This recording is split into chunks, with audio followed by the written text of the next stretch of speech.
آج ہم بات کریں گے ولی دکنی کے اوپر، اور جسے اردو شاعری کا باب آدم کہا جاتا ہے۔ ولی دکنی سن 1667 میں اورنگ آباد میں پیدا ہوئے،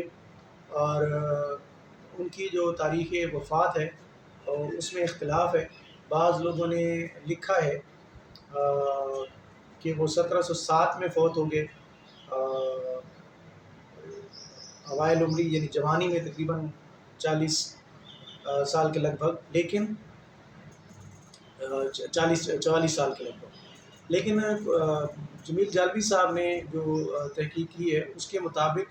جو ان کی کتاب ہے تاریخ کی، اس میں انہوں نے کہا ہے کہ ان کا جو سن وفات ہے وہ 1720 اور 1725 کے درمیان ہے، کیونکہ 1719 میں جب محمد شاہ مغل شہنشاہ کا جو جلوس تھا، جلوس کا دوسرا سال، یعنی جب وہ متمکن ہوا تخت پر، تو اس کے دوسرے سال جو ہے اس کا دیوان دلی میں پہنچا، تو لہذا یہ انہوں نے کہا ہے کہ یہ اور بھی بہت سارے حوالے دیے ہیں کہ ان کا دیوان ان کی زندگی میں ہی مرتب ہو کر دلی پہنچ گیا تھا، اور اس کی شروع ہوئی تھی، اور لوگوں نے اس کو پذیرائی بھی بخشی تھی۔ بعض روایت میں یہ بھی ہے کہ انہوں نے اپنی زبان جس میں انہوں نے شاعری کی تھی اس کا ایک مشاعرہ بھی دلی میں منعقد کروایا تھا، جس میں شاہ حاتم اور خان آرزو اور مبارک آبرو وغیرہ جو ہے انہوں نے اس میں شرکت کی تھی۔ لہذا یہ وفات کے بارے میں یہ بات ہے۔ دوسرا، انہوں نے جو نیا رنگ دیا غزل کو، وہ یہ تھا کہ ایک تو یہ کہ سادگی ہے ان کی زبان کے اندر، اور انہوں نے یہ ثابت کیا کہ جس زبان کو دہلوی اساتذہ یہ کہہ کر رد کر رہے تھے کہ اس میں وہ خیال نہیں پیش کیا جا سکتا جو کہ فارسی میں پیش کیا جا سکتا ہے، تو لہذا اس کو انہوں نے غلط ثابت کیا۔ دوسرا جو ہے ان کے ہاں جو فارسی تراکیب ہیں وہ انہوں نے شامل کی فنی تقاضوں کو مد نظر رکھتے ہوئے، یعنی وہ اس میں بری نہیں لگی، بلکہ وہ اس میں انہوں نے بالکل اس کو حصہ بنا دیا اپنے تجربے کا۔ سعد اللہ گلشن کے بارے میں کہا جاتا ہے کہ وہ جب ان سے ملنے آئے سن 1700 میں دلی میں، تو انہوں نے ان کو مشورہ دیا کہ یہ جو آپ نے شاعری کرتے ہیں دکنی زبان میں، اس میں آپ فارسی کی آمیزش بھی کریں، تو لہٰذا یہ بات انہوں نے پلے باندھ لی، اور جب انہوں نے دیوان وہ لے کے آئے تو پھر انگشت بدندہ رہ گئے دلی کے اساتذہ کہ ہاں اس طرح بھی شعر کہے جا سکتے ہیں اس زبان میں جس کو عام بول چال کی زبان کہا جاتا ہے۔ جو عشق حقیقی تھا اس کو اور عشق مجازی دونوں کو انہوں نے غزل کے اندر پیش کیا، اور یہ مشکل ہو گیا پہچاننا کہ آیا یہ جو شعر ہے یہ عشق حقیقی کے اوپر ہے یا عشق مجازی کے اوپر، تو انہوں نے اس طرح اس کے اندر ایہام پیدا کر دیا کلام کے اندر۔ پھر انہوں نے دوسرے نمبر پہ یہ وہ شاعری تھی غزل کی جب جس میں جو نصرتی ہے یا اس سے پہلے ملا وجیحی ہے یا قلی قطب شاہ ہے، یہ جتنے بھی شعراء ہیں جنہوں نے غزل کہی پہلے، ان کے ہاں ایک سیدھا سادہ اظہار ملتا ہے اور عشق کا، اور ایک روانی ملتی ہے، یعنی ان کے ہاں جو خیالات ہیں ان کو انہوں نے بحروں کے اندر بیان تو کر دیا، لیکن وہ ایک گہری ہے، وہ صرف مضمون کی حد تک حسن و عشق کا بیان ہے، عورتوں کے ساتھ باتیں ہو رہی ہیں، رومانس ہو رہا ہے، اور اس طریقے سے کر کے وہ جو غزل کی ایک خاص پہچان تھی یہیں تک تھی، ہندی غزل کی جو پہچان تھی۔ لیکن جو ولی دکنی نے کیا کیا، ولی دکنی نے اس کو تنوع دیا۔ ہاں البتہ اس سے پہلے حسن شوقی اور محمود بحری انہوں نے کچھ تجربات ایسے کیے تھے غزل کے اندر، جس میں طلاسمیں وہ لے کے آئے نئے، پھر جو تشبیہات و استعارے ہیں وہ انہوں نے فارسی اور عربی کے استعمال کیے، لیکن اس کو انہوں نے وہ ایک خاص حد سے آگے نہیں بڑھا سکے۔ اب اس نے کیا کیا ولی دکنی نے کہ مضامین میں بھی انہوں نے جدت پیدا کی، مثلاً حسن عشق کو انہوں نے جو خارجیت تھی اس سے کے ساتھ ساتھ انہوں نے داخلیت کو بھی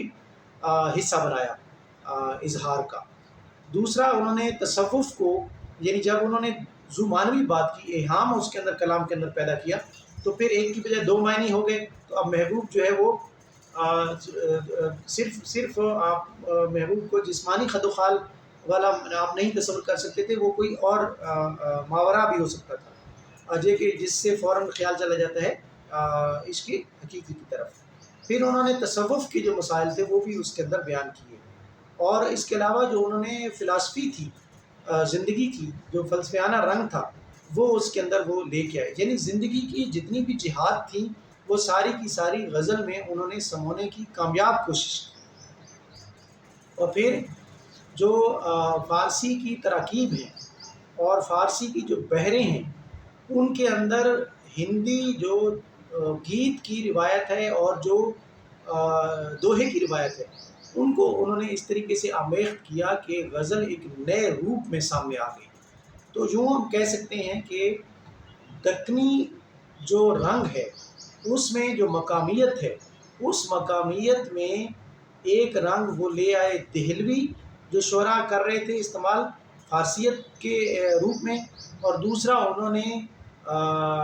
جو براہ راست فارسی تجربہ ہے اور جو عربی کے تلازمے ہیں اور عربی زبان کی جو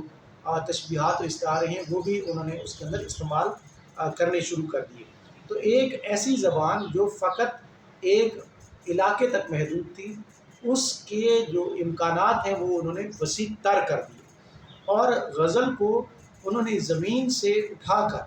ایک ایسی سطح پر لے کر آئے جہاں پہ نہ صرف اس کے حال کو انہوں نے تابناک بنا دیا، بلکہ آنے والے جو شعراء ہیں، جو ان کے آپ کہہ سکتے ہیں کہ متاخرین ہیں، ان کے لیے انہوں نے ایسی زمین اور ایسی فضا مہیا کر دی کہ ان کے لیے اس کو کلاسک کے درجے پر پہنچانا بہت آسان ہو گیا۔ مثلا آپ دیکھتے ہیں کہ جب وہ دلی میں 1720 کے لگ بھگ جب یہ دیوان پہنچتا ہے تو اس وقت اساتذہ میں شاہ نصیر، مبارک آبرو شیخ اور خان آرزو جیسے لوگ وہاں پر موجود تھے جنہوں نے اس کو اپنایا اور ایک ایسا رنگ انہوں نے پیدا کیا، اور پھر بہت ساری تحریکوں نے اس سے جنم لیا، یعنی ایہام گوئی کی تحریک اس سے نکلی۔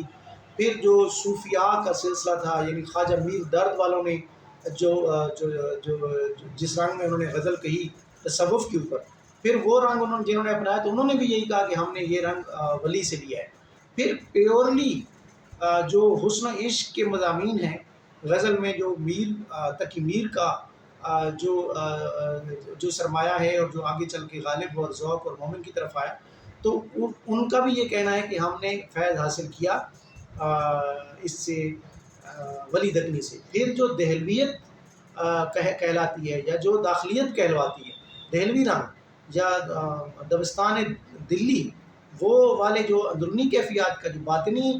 کیفیات کا احوال بیان کرتے ہیں غزل میں، وہ ہو گئے، یا پھر خارجیت والے جو کہ لکھنوی ہو گئے ہیں، جس میں آتش ہے، جس میں ناسخ ہے، یا جس میں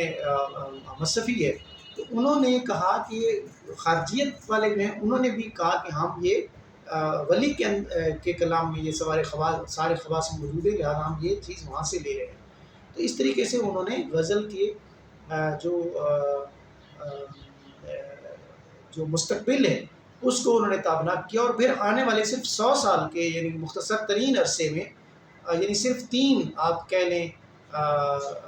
نسلوں نے اس کو پھر بام عروج پر پہنچا دیا غزل